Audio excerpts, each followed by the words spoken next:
Nagpaalala ang mga otoridad sa publiko hinggil sa mahahalagang hakbang para sa kaligtasan sa kalsada at pag-iwas sa epekto ng matinding init, lalo na sa mga motorista at biyahero. Kabilang sa mga binigyang diin ang pagsusuot ng helmet ng mga nagmumotorsiklo at ang mahigpit na pagbabawal sa pagmamaneho habang nakainom ng alak. Pinayuhan din ang mga driver na tiyaking nasa maayos na kondisyon ang kanilang sasakyan sa pamamagitan ng regular na pag-check ng makina, sapat na gasolina at tamang air pressure ng mga gulong.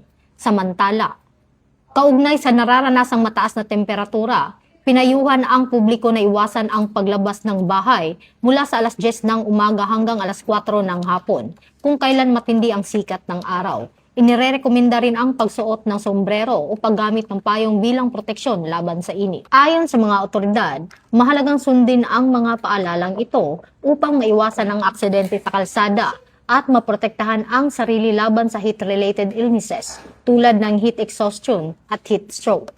Hinihikayat ang lahat na maging responsable at mapagmatsyag upang matiyak ang kaligtasan ng bawat isa sa gitna ng patuloy na pagtaas ng temperatura at dami ng mga sasakyan sa lansangan.